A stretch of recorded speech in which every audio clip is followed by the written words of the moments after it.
Hare Nama Hare Nama eva kevalam Kalo nasteva nasteva nasteva gatiranyata Hare Nama Hare Nama eva kevalam Kalo nasteva nasteva nasteva gatiranyata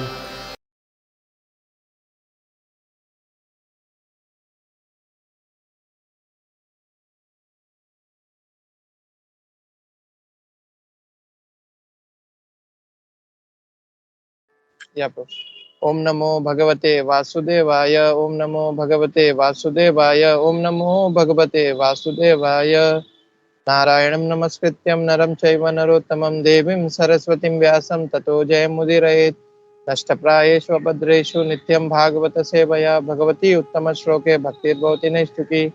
नमो विष्णुपादाय कृष्णप्रेष्ठाय भूतले श्रीमते भक्तिवेदांत स्वामिनिति नामिने।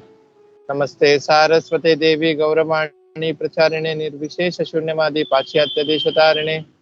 जय श्री कृष्ण चैतन्य प्रभु नित्यानंद श्री अद्वैत गदाधर श्रीवासादि गौर भक्त वृंद। हरे कृष्णा कृष्ण कृष्ण हरे हरे, हरे राम राम राम हरे हरे। हरे कृष्ण महामंत्र की जय। श्रील प्रभुपाद की भागवतम की श्रीमद् भागवतम की जय। हरे कृष्णा। हरे कृष्णा। तो आज हम पढ़ रहे हैं फर्स्ट कैंटो के 15 अध्याय के श्लोक क्रमांक 27। इस अध्याय का जो शीर्षक था श्री भगवान श्री कृष्ण का अंतर्ध्यान, भगवान पांडवों की निवृत्ति, उस इस अध्याय का शीर्षक था। तो ये जो श्लोक है, हम पहले श्लोक को दोहराएंगे। देश कालार्थ युक्तानि रथ तापोपशामानि च हरन्ति शनरतश्चित्तं गोविंदाभिविधानि में। अनुवाद शिल प्रभुपाद द्वारा। शिल प्रभुपाद की जय। अब मैं भगवान गोविंद द्वारा मुझे दिए गए उपदेशों की ओर आकृष्ट हूँ, क्योंकि वे देश काल की समस्त परिस्थितियों में हृदय की जलन को शांत करने वाले आदेशों से परिपूर्ण बनाए गए हैं। शिल प्रभुपाद की जय। हरे कृष्णा। तो आज का जो हम श्लोक देखेंगे और इसका जो तात्पर्य अगर देखते हैं तो इट्स वेरी बड़ा, बहुत तात्पर्य है। और प्रभुपाद जी ने बहुत विस्तार से ये तात्पर्य को लिखा हुआ है, बहुत बड़ा तात्पर्य है। और ये जो आज का जो सेशन है, मैं एक छोटी सी कहानी से मैं स्टार्ट करूंगा, ताकि हमें पता चल जाएगा कि आज हम किस के बारे में बात कर रहे हैं। तो जैसे कि हम देखते हैं स्वामी विवेकानंद जी, हम सभी को पता है इनके बारे में। ये मतलब बहुत बड़ी हस्ती है, तो ऐसा नहीं है कि हम किसी को पता नहीं है इनके बारे में। तो स्वामी विवेकानंद जी का अगर हम देखते हैं कि ना, एक बार ऐसा हुआ कि ना बहुत बड़ा एक समारोह वहाँ पे रखा गया था। उसमें सभी जाति के, सभी धर्म के, सभी अलग अलग लोग जो शास्त्र में अपना निपुण दिखाते हैं, निपुणता है, तो वो सब उस सभा में मतलब उनको उपस्थित करके अपने शास्त्र के बारे में उनको बताना था। तो उस सभा में स्वामी विवेकानंद जी भी, उनको भी आमंत्रण हुआ था। तो जब स्वामी विवेकानंद जी उस सभा में पहुंचे और वो एक आसन में बैठे हुए थे, और आसन में बैठकर उन्होंने अपनी जो सनातन धर्म का जो शास्त्र है, श्रीमद् भगवत गीता, उसको मतलब उन्होंने, उनके सामने एक टेबल था, उसके ऊपर उन्होंने रख दिया था। तो फिर जितने भी दूसरे जो भी जो आध्यात्मिक जो संस्था, अलग अलग जो संस्था वाले थे, वो सभी भी अपने अपने जो धार्मिक ग्रंथ है, जो उनके इसमें लिखा हुआ जो भी ग्रंथ, वो सब अपने धार्मिक ग्रंथ भी लेके आए। और स्वामी विवेकानंद जी के सामने जो भगवत गीता रखा था, उसके ऊपर उन्होंने सब एक के ऊपर एक करके ढेर करके रख दिए। तो सभी जो जितने भी जो वहाँ पे जो आध्यात्मिक जो लोग, गुरु थे, जो भी लोग थे, तो वो अपने अपने ग्रंथों के बारे में सब बताने लग गए कि हमारे ग्रंथ ये है, ये हम बताते हैं, हमारे ग्रंथ में ये लिखा हुआ है, इससे ये फायदा होगा, ये सब वो बताते गए। और आखिर में जब स्वामी विवेकानंद जी का जब उनका जब टर्न आया, तो उन्होंने क्या किया, वो जो ढेर भगवद गीता के ऊपर पूरा जो पुस्तकें रखी हुई थी ढेर करके, तो उन्होंने नीचे से भगवद गीता को हल्के से भगवद गीता को बाहर निकाल दिया। तो जो पुस्तक जो ढेर उसके ऊपर खड़ा हुआ था, वो सब जो पुस्तक थे, आध्यात्मिक जो ग्रंथ थे, वो सब बिखेर गए और नीचे बिखेर के गिर गए। तो फिर स्वामी विवेकानंद जी बोलते कि ये जितने भी आध्यात्मिक जो भी ग्रंथ है, इसका पूरा जो बेस जो है ये भगवद गीता है। अगर आप बेस को, अगर फाउंडेशन जो है उसको अगर समझ ले लिए, तो ये पूरे ग्रंथ को आपने समझ लिया। ऐसा उन्होंने एकदम शॉर्ट में उसका विस्तार कर दिया, मतलब एकदम शॉर्ट में उन्होंने आंसर दे दिया। तो आज का जो टॉपिक है, यहाँ पे प्रभुपाद जी भगवद गीता के बारे में बता रहे हैं। तो आज का ये जो श्लोक है, इसमें अर्जुन युधिष्ठिर महाराज को ये बता रहे हैं कि ये भगवान ने जो उनको आदेश दिया हुआ है, वही उसका वो मतलब वो इवन दो वो विरह में थे, भगवान के विरह में थे, पर वो आदेश को, भगवान के जो उपदेश को वो क्या कर रहे थे, स्मरण करके संतोष प्राप्त कर रहे थे। और उनके जो हृदय में जो जलन था, वो जो विरह का जलन जो था, वही जो उपदेशों को वो सोचकर वो जो जलन को मिटा रहे थे। तो ये जो आज का जो श्लोक है, जैसे कि यहाँ पे बताया जा रहा है कि अर्जुन अब बोल रहे हैं कि भगवान का जो संदेश को याद करके वो संतोष का अनुभव कर रहे हैं। तो श्रील प्रभुपाद जी अपने तात्पर्य में बताते हैं कि ये संदेश और कुछ नहीं है, ये संदेश भगवद गीता का संदेश है, जिन्हें भगवान कृष्ण ने अर्जुन को कुरुक्षेत्र के युद्ध में बताया था। तो उसका ही ये स्मरण कर रहे हैं, उसका ही अर्जुन यहाँ पे स्मरण कर रहे हैं, उस उपदेशों का, उस संदेश का अनुभव करके, उसको याद करके वो संतोष की प्राप्ति कर रहे हैं। तो प्रभुपाद जी ने अपने तात्पर्य में बहुत बहुत बड़ा सुंदर तात्पर्य इसको लिखा हुआ है। और प्रभुपाद जी ने इस तात्पर्य में भगवद गीता के ग्लोरिफिकेशन यहाँ पे करते हैं, उसका गुणगान यहाँ पे करते हैं। भगवद गीता के अलग अलग महिमा का गुणगान यहाँ पे हो रहा है, प्रभुपाद जी अपने तात्पर्य में बताते हैं। फिर और प्रभुपाद जी ने ये जो तात्पर्य जो लिखा हुआ है, इतने संक्षेप में लिखा हुआ है कि मतलब ये हम देख सकते हैं कि प्रभुपाद जी कितने एक्सपर्टीज है। मतलब हम देखते हैं कि ये जो भागवत गीता के जो 700 श्लोक है, उसको एकदम मतलब एकदम स्क्वीज करके एकदम संक्षेप में ये पूरे एक तात्पर्य में प्रभुपाद जी ने लिख दिया है भगवत गीता का संदेश को। और बता दें कि प्रभुपाद जी इसमें ये भी बता रहे कि ना, जब भी हम अपने जीवन में जब भगवत गीता का संदेश को हम अपने जीवन में लागू करते हैं, तो किस तरह से हमें क्या क्या हमें कठिनाई आती है, वो भी इस तात्पर्य में प्रभुपाद जी ये बता रहे हैं। तो यहाँ पे प्रभुपाद जी टोटल 4 टॉपिक के ऊपर बताते हैं इस तात्पर्य में। एक तो भगवत गीता का महिमा, दूसरा है भगवत गीता के विषय के बारे में बताते हैं, तीसरा है भगवत गीता के प्रभाव के बारे में बताते हैं, और चौथा है भगवत गीता का जो भी कोई पालन करता है तो उन्हें किस प्रकार की किस प्रकार की बाधाएं उनके लाइफ में आती है, या किस तरह से वो बाधाएं को फेस कर सकते हैं भगवत गीता के माध्यम से, वो प्रभुपाद जी अपने तात्पर्य में बताते हैं। तो अपने तात्पर्य में प्रभुपाद जी, श्रील प्रभुपाद जी ने पहले जो पोर्शन है उसमें प्रभुपाद जी ये लिखते हैं कि ये जितने भी मतलब आज के समय में जो लोग हैं, जो जीव है, जो मनुष्य जो है, उनके पास समय नहीं है कि इतने वो बिजी रहते हैं और इतना उनकी बुद्धि मंद हो गई है, तो उनके पास बिल्कुल समय नहीं है और उतना वो समझ नहीं पाते हैं। जैसे कि भागवत हम श्लोक देखते हैं कि मंदः सुमंद मतेयो मंद भाग्य उपद्रता। मतलब आज हम प्रैक्टिकली भी देख सकते हैं कि ना, अगर हमने कोई श्लोक भी पढ़ लिया तो हमें वो समझ में नहीं आएगा।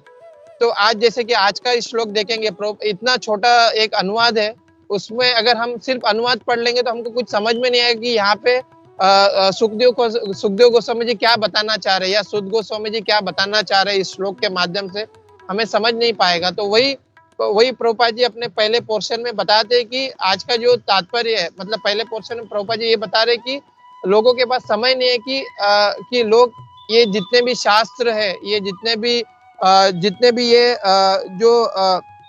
जो शास्त्र वगैरह जो भी है, उसको मतलब खुद पढ़कर, खुद समझकर और उसका सार निकाल के और फिर उसके अपने जीवन में उतारने का उनके पास उतना समय नहीं है। और ये भी नहीं है कि भगवान को इसके बारे में पता नहीं है, कि भगवान को सब कुछ पता है, कि लोगों के पास बिल्कुल समय नहीं है। तो भगवान ने यहाँ पे हमें एक असीम कृपा किया है कि यहाँ पे प्रभुपाद जी अपने तात्पर्य में निकालते हैं कि Lord Krishna present essence of all वैदिक स्क्रिप्चर। तो भगवान ने सारे जो वैदिक ज्ञान जो है, सारे शास्त्र का ज्ञान को निचोड़ कर हमें एक भगवत गीता जैसा एक ग्रंथ हमें प्रस्तुत किया हुआ है। जैसे कि हम आज के समय में देखते हैं ना, मार्केट में बहुत सारे ऐसे जूस रहते हैं, कॉन्सेंट्रेटेड जूस रहते हैं, जिसमें एक ग्लास में एक चम्मच भर एक पाउडर डाल दिया और उसमें शक्कर डाल दिया तो जूस रेडी हो जाता है। हम एक ग्लास वो पी पाएंगे। कोई भी ऐसे बहुत सारे ऐसे मार्केट में ऐसे जूस आते हैं। उसी तरह से भगवान ने हमें ये जो सारे वैदिक ग्रंथ और वैदिक जो भी ये जितने भी ग्रंथ है, इसका पूरा निचोड़ कर हमें भागवत गीता हमें दिया हुआ है, ताकि हम इजी वे में वो जो भागवत गीता है, श्रीमद् भागवत गीता को अपने अपने जीवन में उसको अपने जीवन में उसको पालन करके हम ये जो आसानी से हम अपने जो कष्टों का निवारण कर सकते हैं। तो ये प्रभुपाद जी अपने तात्पर्य के पहले पोर्शन में बताते हैं। और फिर प्रभुपाद जी आगे बताते हैं कि ये जो भगवत गीता है ये सभी के लिए है। प्रभुपाद जी लिखते हैं कि this is valid for all. मतलब ये ऐसा नहीं कि सिर्फ अर्जुन के लिए कहा गया हुआ है भगवत गीता, ऐसा नहीं है। ये सभी मानव जाति के लिए, हर देश, हर काल, हर पात्र के लिए भगवत गीता ये दिया हुआ है भगवान ने, जिसे सभी मानव समाज में सभी के लिए भगवत गीता दिया हुआ है। तो यहाँ पे एक छोटी सी एक स्टोरी आती है। एक अपने जो इस्कॉन के एक डिवोटी थे, वो एक बार ट्रेन में सफर कर रहे थे। तो ट्रेन में मतलब हम जब भी देखते हैं कि जो भक्त लोग जो ट्रेन में वगैरह सफर करते हैं अलग अलग, तो क्या करते हैं कि जैसे ही सुबह सुबह होता है तो ट्रेन में वो अपना जो भी नहाने का वगैरह करके वो जो अपने जप वगैरह करने के लिए स्टार्ट करते हैं। तो उसी तरह वो भक्त ने क्या किया, वो सुबह सुबह उठकर नहा लिया, फिर उसके बाद अपना पूरा वो जप कर रहा था, फिर शास्त्र का अध्ययन कर रहा था। तो उसके सामने एक व्यक्ति था, वो उसको ऑब्जर्व कर रहा था। वो पूरी मतलब जब से वो भक्त बैठा हुआ था उसको पूरा ऑब्जर्व कर रहा था। वो जो व्यक्ति था उसको पूरा ऑब्जर्व कर रहा था कि क्या कर रहा है। तो आखिर में फिर वो जो व्यक्ति था वो बोलने लग गया कि आप इस्कॉन से हो, आप ये सब इतना कुछ करते हो, आपके शास्त्र में आप सिर्फ अपने शास्त्र को पालन करते हो, आप जैसे कि दूसरे के ग्रंथ आप कभी पढ़ते नहीं हो, और आप मतलब भगवत गीता जैसे ऐसे ग्रंथ को ही आप बहुत बड़ा मानते हो, दूसरे ग्रंथ को आप पालन नहीं करते हो, तो ऐसा क्यों करते हो आप लोग। तो ऐसा वो व्यक्ति ने उससे उस भक्त से पूछा। और जो व्यक्ति था वो मुस्लिम इसमें थे, उस मुस्लिम के इसमें थे। तो वो जो भक्त था वो पूरा पहले सुनने लग गया कि ये क्या क्या बोल रहा है। फिर जब उसकी बारी आई वो भक्त की, तो उसने बोला कि ये जो हम देखते हैं कि ये जो चार ताप है, जन्म मृत्यु जरा व्याधि, हम ये सभी के लिए है। जैसे कि हम जन्म है, ऐसा नहीं कि जब कोई बच्चा जन्म लेता है तो हम देखते हैं कि हर जो भी बच्चा मतलब जो भी जीव इस धरातल पे आता है तो वो रोते हुए आता है। तो ऐसा नहीं कि कोई ये जो बच्चा ये मुस्लिम परिवार का है तो ये मतलब ये इसको ये रोएगा नहीं बच्चा, या ये क्रिश्चियन परिवार का है तो ये हंस के आएगा। ऐसा नहीं है। जन्म में जिसको भी जो तकलीफ है, जन्म में जो तकलीफ होती है वो सभी के लिए है। अभी जैसे कि मृत्यु हो गई, तो मृत्यु भी जब आती है तो वो ये नहीं देखती कि ये प्रांत का है, ये इस धर्म का है तो इसको मृत्यु नहीं आएगी, वो ये नहीं देखता है। मृत्यु आना है तो सबके लिए आएगी। और जैसा बुढ़ापा है, बुढ़ापा भी सबके लिए ही है। ऐसा नहीं कि ये मतलब ये बहुत बड़े धनी का बेटा है तो इसको बुढ़ापा नहीं आएगा, और ये मतलब बहुत गरीब है तो इसको बुढ़ापा नहीं आएगा, ऐसा नहीं है। तो ये बुढ़ापा भी सबके लिए आता है। तो हम भी देखते हैं कि जैसे कि ये जो जब हम तीन क्लेश, वो भक्त उसको समझा रहा था कि जैसे तीन क्लेश है, आध्यात्मिक, आदि देविक, आदि भौतिक। जैसे कि किसी राज्य में अगर समझो तूफान आया, भूकंप आया, तो ये नहीं देखेगा कि ये जो बिल्डिंग में जितने भी लोग हैं ये मतलब ब्राह्मण परिवार के हैं तो इनको हम यहाँ पे भूकंप नहीं होगा, दूसरे बिल्डिंग में भूकंप होगा। या मतलब ये किसी के लिए, सबके लिए है। मतलब ये इस भौतिक जगत में हम आए तो ये तीनों ताप, ये जो तीन क्लेश और ये जो चार ताप सबके लिए समान है। जैसे कि हम प्रैक्टिकल एग्जांपल भी अभी देखे, जैसे कि अभी कोरोना का जब आया तो कभी भी किसी देश में जब ऐसे महामारी जब ऐसा कभी ये प्रॉब्लम्स आती है महामारी जैसे, ऐसा कभी महामारी आती है तो जो गवर्नमेंट है वो एक डोज निकालती है। जैसे कि कोरोना के टाइम में हमने देखा कि कोरोना के लिए डोज निकला। तो ये जो डोज जो है, ये जो डोज है वो सबके लिए समान था। ऐसा नहीं कि ये डोज सिर्फ इतने ही लोगों को मिलेगा, इसको नहीं मिलेगा, ऐसा नहीं था। तो उसी तरह वो भक्त ने उसको समझा है कि ये जो भगवत गीता है ये सभी के लिए एक ही है। ये जितने भी प्रॉब्लम से आई है ये सबका समाधान के लिए भगवत गीता ही है। दूसरा कुछ इसका मतलब दूसरा कोई इसके लिए उपाय नहीं है। तो ये हम प्रैक्टिकल भी एग्जांपल देखते हैं कि जब अर्जुन भी जब ये ऐसा अनुभव कर रहा था, ऐसे अपने लाइफ में प्रॉब्लम्स का अनुभव कर रहा था, तो उन्होंने भी भगवान का संदेश को ही अपनाया और भगवान का संदेश को अपनाने के कारण उनका वो निवारण हुआ। तो उसी तरह से हम भी जब भी हमारे लाइफ में भी हमने अगर समझो कि भगवत गीता का ज्ञान को अगर हम अपनाते हैं तो हमारे लाइफ में भी जितने भी क्लेश है या जितने भी दुख है वो हम दूर कर सकते हैं सिर्फ ये भगवत गीता का ज्ञान को अनुभव करके। तो वही प्रभुपाद जी अपने तात्पर्य में समझाते हैं कि ये भगवत गीता का ज्ञान है सबके लिए समान है, या ये कोई ऐसा नहीं कि ये इस व्यक्ति के लिए ये इस व्यक्ति के लिए, ऐसा नहीं है। वैलिड फॉर ऑल बोल के प्रभुपाद जी अपने तात्पर्य में लिखते हैं। फिर आगे प्रभुपाद जी लिखते हैं कि ये जो भगवत गीता है ये भगवान का कृपा ही है। जैसे कि हम एक प्रसिद्ध श्लोक देखते हैं कि अतः कृष्ण नामादि ना भवेद ग्राह्यम इंद्रिया, कि हम ये इंद्रियों से हम भगवान के जो रूप को या भगवान को हम अपने इंद्रियों से हम भगवान का गुणगान नहीं कर सकते।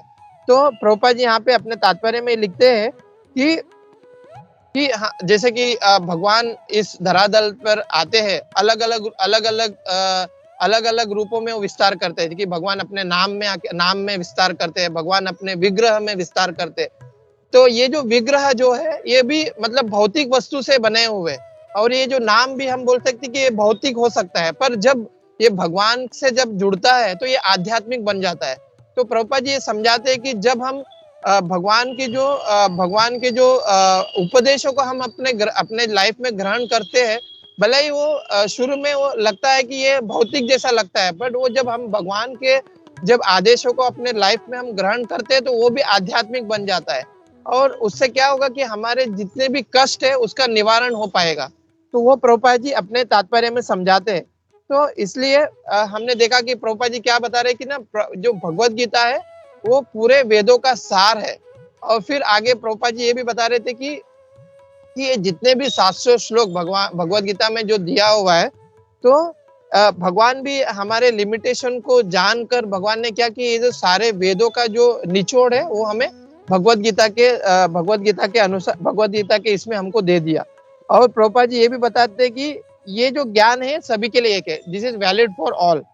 फिर आगे प्रभुपाद जी ये बताते हैं कि ये भी भगवान का कृपा है, उसको हमको मतलब उसे हमें अपने लाइफ में भी ग्रहण करना है। जिस तरह से यहाँ पे अर्जुन भी ये जो भगवान की कृपा को ध्यान में रखकर भगवान के उपदेशों को अपने मतलब उसको याद करते करते वो संतोष की अनुभवी प्राप्ति कर रहे थे। तो उसी तरह से हम भी जो है जो जीव जो है ये जो बद्ध जीव जो है उन्हें भी ये जो भगवान के उपदेशों को अपने लाइफ में उतार कर उसको स्मरण करते करते उसका संतोष का अनुभव वो प्राप्त कर सकते हैं।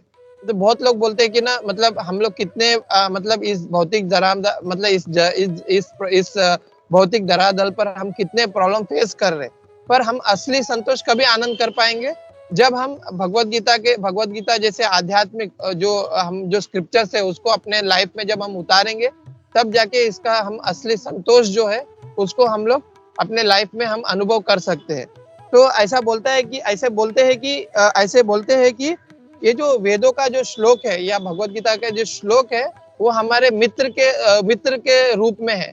जैसा कि हम देखते हैं कि हम जब स्कूल लाइफ में थे तो हमारे काफी सारे मित्र थे, हम जब बचपन में थे तो हमारे काफी सारे मित्र थे, और जैसे हम कॉलेज लाइफ में गए तो ये जो स्कूल के जो हमारे जो मित्र थे काफी सारे मित्र वो बिछड़ गए और हमें नए मित्र मिल गए। पर जब ऐसा कभी दिन आ गया कि हमें जो पुराना जब वो स्कूल का फ्रेंड हमको मिलता है तो हमको कितना हम संतोष का अनुभव करते हैं, कितना हमें आनंद प्राप्त होता है, और हम कभी भी हम मतलब जो ये जो हमारे जो फ्रेंड्स है, हम उनसे कभी भी अपने अगर समझो कि लाइफ में कभी कुछ प्रॉब्लम आता है तो हम उससे हम हेल्प लेते हैं। तो उसी तरह जब हम जब हम ये जो भगवत गीता और ये जो वेदों का जो श्लोक को हम वेदों का जो श्लोक है उसको भी हम क्या करना है कि हमें एक फ्रेंड के रूप में उसको मानना है ना। अपने जो जीवन में वो ना फ्रेंड के रूप में या एक दोस्त के रूप में उसको अपने लाइफ में उतारना है। तब हमें उसका हमें वो जो हमें वो संतोष की प्राप्ति हो पाएगी, आनंद का प्राप्ति हो पाएगी। उसी तरह जैसे कि हम जब कोई पुराने फ्रेंड को मिलते तो कितना हमें संतोष होता है। हम उसके साथ बैठते हैं, हम पुराने बातों के ऊपर चर्चा करते हैं और हमारी कोई भी प्रॉब्लम्स है उसके ऊपर हम उनसे कुछ चर्चा विमर्श करते हैं, उनसे हेल्प लेते हैं। उसी तरह ये जो वेदों का जो श्लोक भी है वो भी हमारे दोस्त या फ्रेंड के रूप में है। और हम जब भले ही हमें वो याद ना रहे, भले ही हम वो ना हम देखते हैं कि आज भी हम इतना कुछ पढ़ते हैं, भगवत गीता पढ़ते हैं, भागवतम पढ़ते हैं, बट हमें वो याद नहीं रहता है। पर हम जब हमारे लाइफ में कभी दुख वगैरह आता है तो हम अगर समझो उसको याद भी कर ले, उसको हम समझो कि रिमाइंड भी कर ले तो क्या होगा, क्योंकि हमें वो आनंद क्योंकि भगवान ने वो सॉल्यूशन ही दिया हुआ है भगवत गीता और भागवतम में कि किस तरह से हमें वो आनंद प्राप्त हो सकता है। तो उसी तरह प्रभुपाद जी अपने तात्पर्य में बताते हैं कि हमें वो याद करना चाहिए, हमें ये जो वेदों के श्लोक को हमारे एक फ्रेंड के समान हमको समझना चाहिए, तभी हमें वो आनंद महसूस कर पाएंगे। तो प्रभुपाद जी वो हमारे आज के तात्पर्य में बताते हैं। फिर आगे प्रभुपाद जी भगवत गीता के जो पांच विषय है उसके ऊपर बताते हैं। पांच विषय क्या है? ईश्वर, जीव, काल, कर्म और प्रकृति। तो ये जो पांच विषयों के बारे में हम भगवत गीता में पहले भी चर्चा किया हुआ है। तो वो प्रभुपाद जी अपने तात्पर्य में ये बताते हैं कि ये जो चार जो चीजें हैं, ईश्वर, जीव, काल और प्रकृति, ये चार जो चीज है ये क्या है? ये जो चार विषय है ये शाश्वत है, ये क्या है? ये टेम्पररी नहीं है, ये हमेशा के लिए रहेगा। बट जो ये कर्म जो है ये क्या है? ये टेम्पररी, ये कभी भी चेंज हो सकता है। तो प्रभुपाद जी अपने तात्पर्य में बता रहे हैं कि अगर हमें हम मतलब भगवत गीता के आदेशों को अपने लाइफ में इसको ग्रहण करके हम अपने कर्मों को भी बदल सकते हैं। तो ये प्रभुपाद जी अपने तात्पर्य में बताते हैं। तो फिर आगे प्रभुपाद जी ये बता रहे हैं कि ये जो जीव जो है हम हमेशा पढ़ते हैं भगवत गीता में कि ये जो जीव जो है ये सनातन है, ये टेम्पररी नहीं है, ये हमेशा के लिए है। जीव ये सनातन है। उसी तरह भगवान जो है वो भी सनातन है, वो भी टेम्पररी नहीं है, वो शाश्वत है। जीव शाश्वत है और भगवान का धाम भी शाश्वत है। तो प्रभुपाद जी अपने तात्पर्य में बहुत सुंदर से बता रहे हैं कि ये जो जीव जब है इस भौतिक जगत में जब कष्ट उठाता है और कष्ट उठा कर वो इतना मतलब उब जाता है और वह क्या करता है कि भगवान की ओर जाने का कोशिश करता है, भगवान के धाम में जाने का कोशिश करता है। तो ये जो जाने की जो प्रक्रिया है, इस धरातल से भगवान के धाम में जाने की जो प्रक्रिया है उसको बोलते हैं सनातन धर्म बोलते हैं। तो प्रभुपाद जी अपने तात्पर्य में बताते हैं कि अगर हमें ये सनातन धर्म का पालन करना है तो हमें हमारे लाइफ में जितने भी हम पाप करने वाली जो हमारी जो इच्छा है या पाप करने की जो प्रक्रिया है उसको छोड़ना होगा। जैसे कि प्रभुपाद जी बताते हैं कि जैसे कि ट्रेन जब चलती है तो दोनों पटरियों के ऊपर समान रूप में वो चलता है। तो उसी तरह से प्रभुपाद जी अपने तात्पर्य में बताते हैं कि अगर हमें भक्ति मार्ग में अगर प्रवृत्ति करना है, अगर भक्ति मार्ग में हमको प्रोग्रेस करना है तो ये जो पाप करने की जो प्रवृत्ति है उसको हटाना पड़ेगा। हम ये नहीं कर पाएंगे कि हम पाप भी करते रहेंगे और भक्ति मार्ग में भी हम चलते रहेंगे, वो नहीं हो पाएगा। अगर हमको भक्ति मार्ग में चलना है तो हमारी जो इच्छा है, पाप करने की इच्छा है या हमारे से जो पाप होता है उसका हमें निवारण करना पड़ेगा। और वो निवारण कैसे होगा? जब हम अपने ये जो भगवत गीता का जो ज्ञान है उसको हम अपने जीवन में जब उतारेंगे तब जाकर वो जो पाप करने की जो प्रवृत्ति है हमारी उसका हम निवारण कर पाएंगे। तो वो प्रभुपाद जी अपने तात्पर्य में समझाते हैं। फिर प्रभुपाद जी आगे ये बता रहे हैं कि ये जो हम जब भगवत गीता पढ़ते हैं तो या ये जो शास्त्र हम जब पढ़ते हैं तो किस तरह से मतलब किन लेवल में हम ये जो गीता का जो गीता हमको सहायता करती है वो प्रभुपाद जी यहाँ पे अपने तात्पर्य में बताते हैं कि हम जो इस भौतिक जगत में आए हुए हैं, तो हमारे अंदर वो पाप करने की मतलब हमारे अंदर वो पाप करने की इच्छाएं रहती है। और हम जब पाप करते तो हम ऐसा सोचते कि नहीं, अभी थोड़ा हमको ऊपर उठना है। तो वो हम जब ऊपर उठने के लिए क्या करना होगा कि हमारे जो कर्म है, कर्म तो हमको करना ही है। जैसे भगवान भगवान भी बोलते हैं भगवत गीता में, हमको कर्म तो करना ही है, बट वो जो कर्म की जो फल को हमको क्या करना होगा, वो जो कर्म की फल को हमें भगवान को अर्पण करना होगा। तो जब हम कर्म के फल को जब हम भगवान को अर्पण करते हैं तो उसको क्या बोलते हैं, यहाँ पे कर्म योग बोलते हैं। तो वो प्रभुपाद जी अपने तात्पर्य में बताते हैं कि हम जब कर्म योग करेंगे, जब हम धीरे धीरे उठकर जब हम कर्म योग करेंगे, और कर्म योग करके हम धीरे धीरे उठकर जब हम कर्म योग करने के लिए स्टार्ट करते हैं, तो हमें क्या होगा कि ना, वो हम भगवान के बारे में हमें जानने का मतलब ऐसे इंक्वायरी करने का हमको महसूस होगा कि भगवान कौन है, हम जीव कौन है, ये भौतिक सृष्टि क्यों बनाए गए। तो ऐसा जब हम इंक्वायरी करते आएंगे, तब हम किस में पहुंचेंगे कि ज्ञान योग में पहुंचेंगे। प्रभुपाद जी हमने तात्पर्य बताते हैं कि कर्म योग से हम कहाँ पे पहुंचेंगे, ज्ञान योग में पहुंचेंगे। तो ज्ञान योग में जब हम ज्ञान योग के स्तर पर आते हैं, तो जब हम ज्ञान योग के स्तर पर आते हैं, तो हमें भगवान के प्रति वो रुचि महसूस होने लगेगी, क्योंकि हमको तो पता चल गया कि भगवान कौन है, ये हम कौन है, जीव का स्वरूप क्या है, ये जो भौतिक संसार है क्यों बनाया गया है। तो हम उसमें जब प्रगति करेंगे, तो हमें क्या भगवान के तरफ वो रुचि महसूस होगा, भगवान के भक्तों के तरफ से रुचि महसूस होगा, और वो जो भगवान और भक्तों के साथ जो प्रेम का अनुभव हमें महसूस होगा।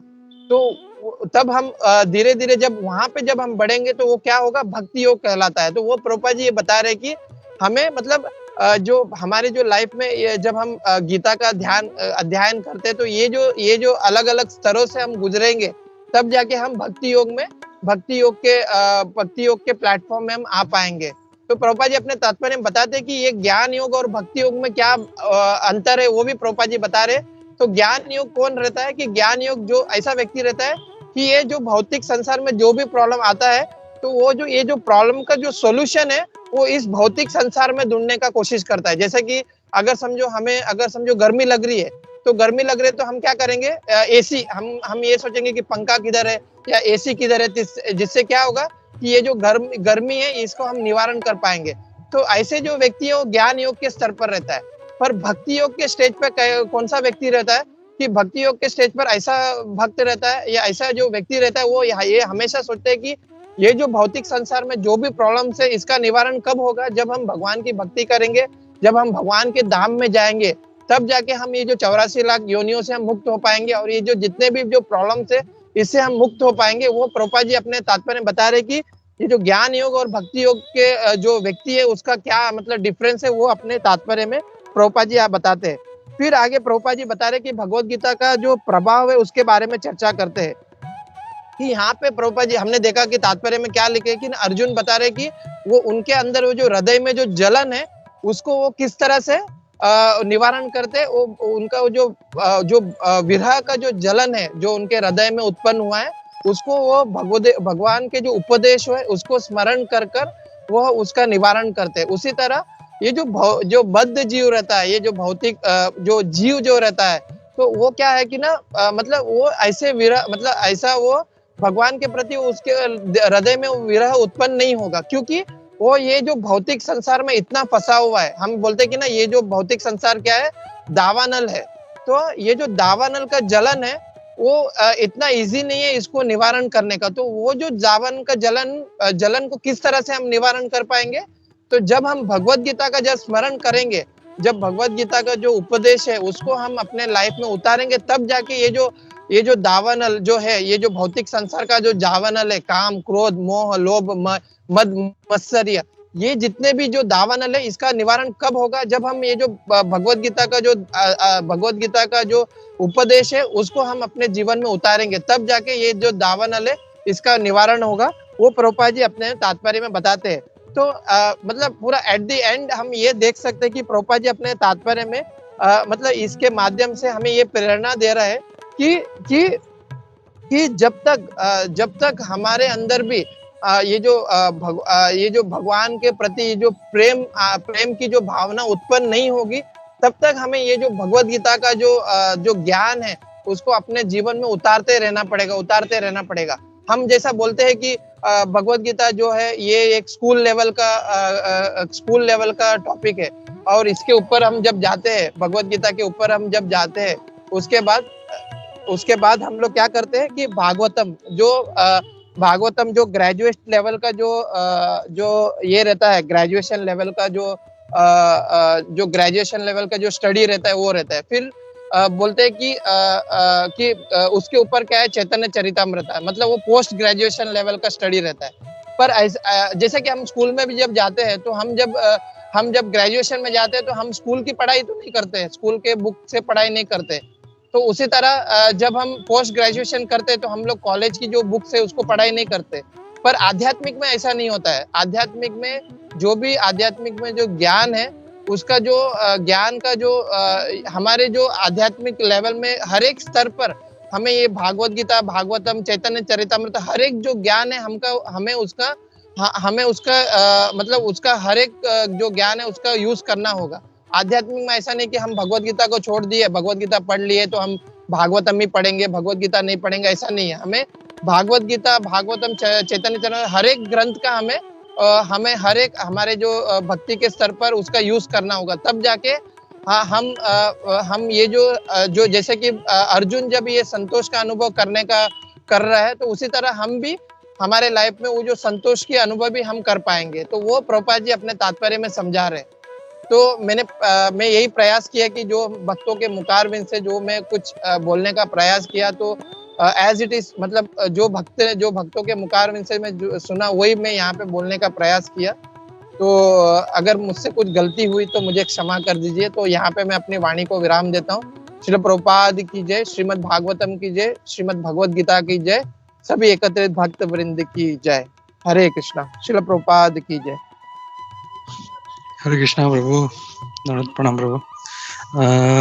थैंक यू प्रभु, वो काफी अच्छा जो था। एक्चुअली आज का जो श्लोक है उसमें बहुत डिटेल है, प्रभुपाद ने उसको बहुत इलेबोरेट किया है। तो बड़े अच्छे से टाइम निकाल के इसको सारा जो पर्पट है प्रभुपाद का वो इसको एक्सप्लेन किया। तो थैंक यू प्रभु। हरे कृष्णा। हरे कृष्णा प्रभु जी। श्रील प्रभुपाद की जय प्रभु। हरे कृष्णा। हरे कृष्णा समीर प्रभु, दंडवत प्रणाम। हरे कृष्णा सरस्वती गिरधर प्रभु जी, बहुत बढ़िया क्लास था, बहुत सुपर, और इतना एलाबोरेट पर को आपने अच्छा टाइम निकाल के बहुत अच्छी तरह से कंसाइज में बताया। प्रभु जी, आपने जो पॉइंट निकाला था ना कि आज का जो युग है इसमें कंसंट्रेशन की बात होती है, मतलब एक चम्मच जूस को पानी में मिक्स करके प्योर जूस बन जाने का, ये जो आपने जो एग्जांपल दिया वो बहुत बढ़िया है। आज के दिन में हम लोग देख भी रहे हैं ना कि फास्ट फूड निकल गया, मतलब एक्चुअली उसमें न्यूट्रिशन वगैरह कुछ नहीं रहता, सिर्फ पेट भरने का काम करते हैं। तो वैसे ही मतलब आज वन लाइनर भगवत गीता भी निकल रही है, लोगों सब एक लाइन में भगवत गीता एक्सप्लेनेशन, और ये काफ़ी पॉपुलर हो गया, लोगों को बहुत अच्छा लगता है। लेकिन जब तक उन लोग रियल भगवत गीता और जो आचार्य ने उसका जो निर्दिष्ट किया वो शास्त्र, उसका जब उपदेश प्रॉपरली जब तक नहीं सुनेंगे तो उनको भगवत गीता का रियल मीनिंग मिलेगा नहीं। वैसे ही हो गया, मतलब पेट भर के खाना खाया लेकिन न्यूट्रिशन जीरो है, वैल्यू है, वैसे ही है प्रभु जी। थैंक यू, आपने बहुत अच्छा एक्सप्लेन किया। Hare Krishna. Hare Krishna. Thank you Sameer Prabhu for highlighting points Prabhu. Hare Krishna. Yes Satyaraj Prabhu. Hare Krishna. Hare Krishna Prabhu ji, दंडवत प्रणाम। बहुत अच्छा क्लास प्रभु जी दिया। जैसे आपने स्टार्टिंग में एक एग्जांपल दिया, तो एग्जांपल में आपने बताया कि बुक्स के बारे में आपने बताया कि भगवत गीता निकला, बाकी बुक्स सब बिखर गए।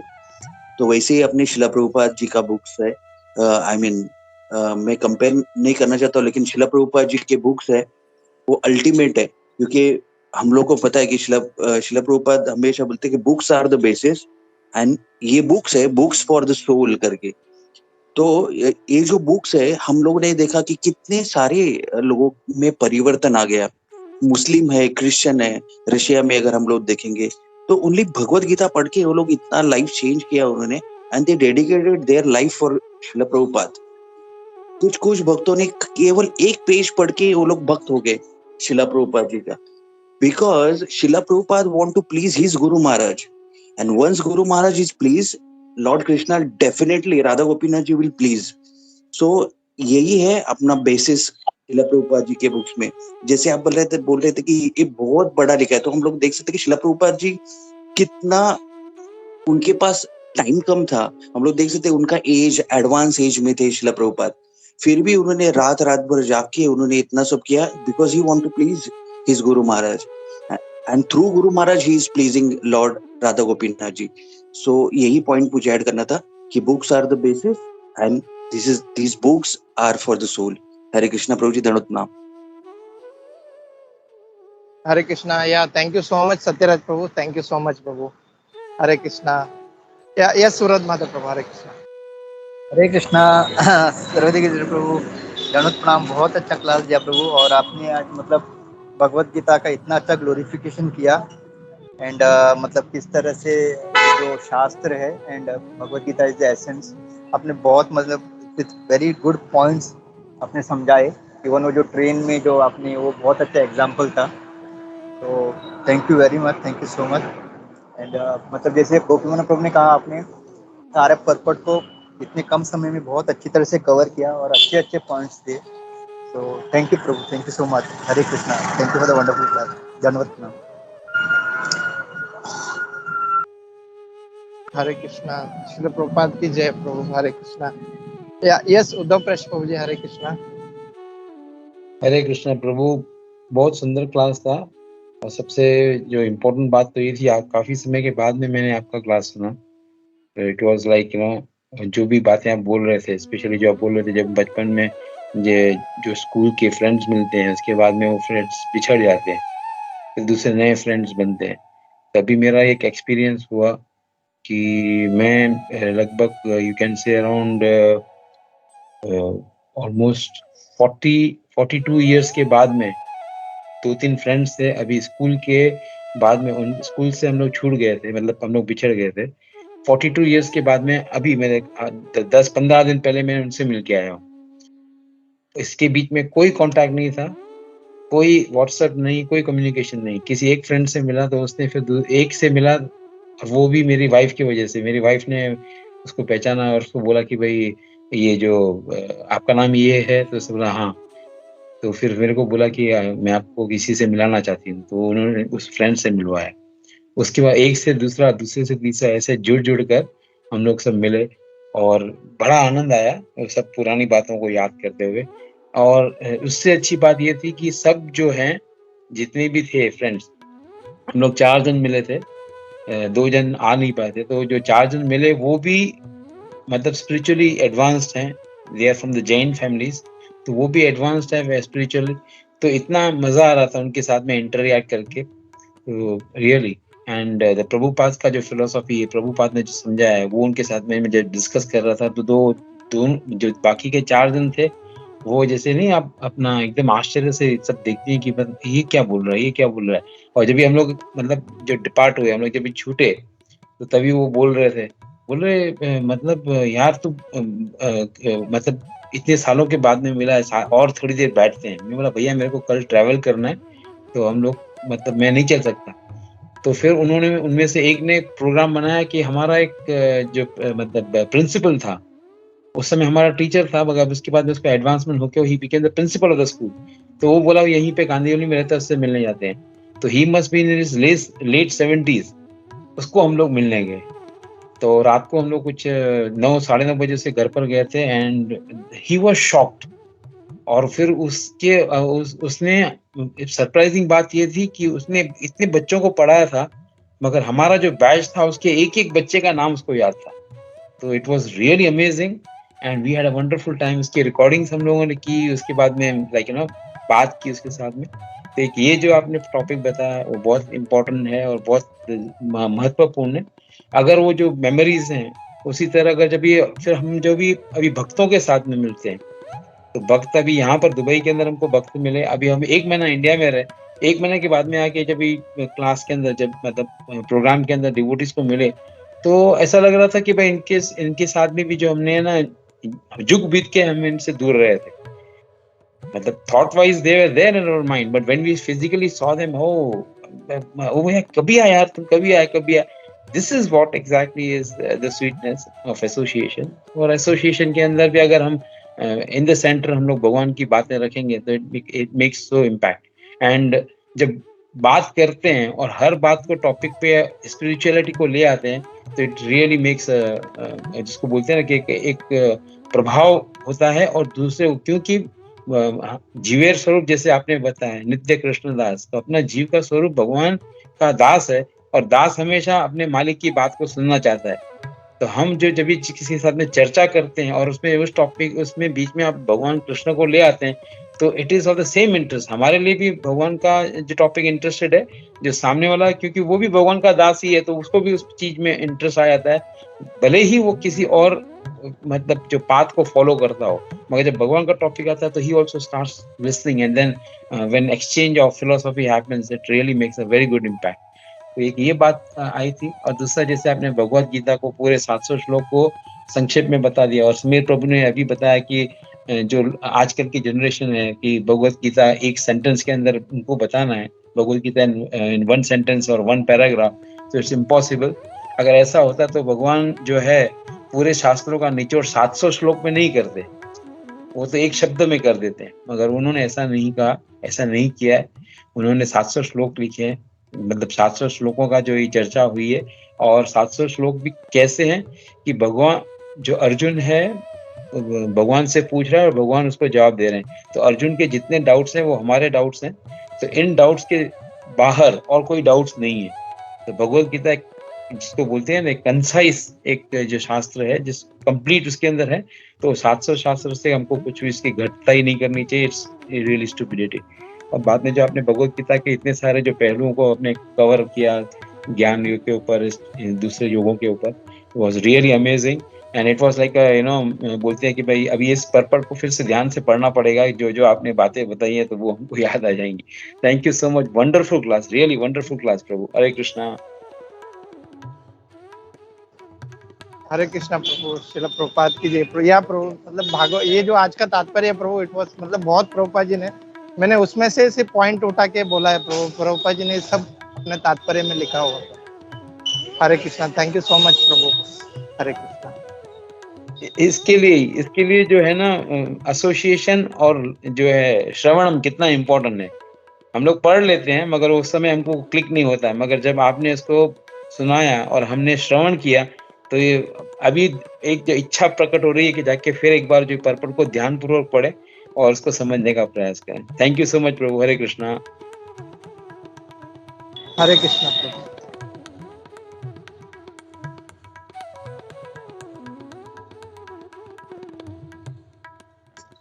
हरे कृष्णा प्रभु जी।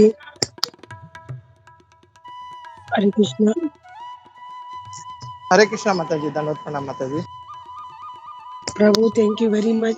मैंने पूरा क्लास तो नहीं सुना, लेकिन जितना भी सुना मेरा खुद का कल का एक्सपीरियंस था। जैसे प्रभु ने बताया, मैंने अभी जस्ट एयरपोर्ट पे फ्री हुई ना तो क्लास चालू किया था, तो एंड का वही टॉपिक आपका चालू था कि हम जब पुराने दोस्त मिलते हैं तो कितनी खुशी होती है सब। तो कल ही ऐसा हुआ था कि सब फ्रेंड्स मिले थे पुराने, तो वो मुझे लेके गए थे राधा गीता टेम्पल में प्रसादम खिलाने। तो उनको मिलके प्रसादम खा के बहुत खुशी हो रही थी। तो जब आप वो टॉपिक पे बात कर रहे थे तो मुझे पूरा वो सीन याद आ रहा था। तो वो सच बातें करने बहुत खुशी होती है। तो इसी तरह में स्पिरिचुअली भी जो हम पढ़े सुने कुछ भी हो तो मैं उसकी भी खुशी होनी चाहिए, उसको भी बांटना चाहिए।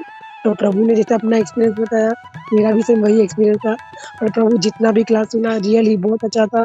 और मैं ट्राई करूंगी कि आपने जो क्लास आज दिया उसकी रिकॉर्डिंग सुन सकूं। Thank you very much. और मैं सत्यराज प्रभु को रिक्वेस्ट करूंगी कि अभी 10:10 की मतलब 10:15 की मेरी फ्लाइट है।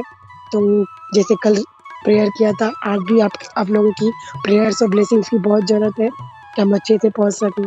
Thank you very much Prabhu. Hare Krishna.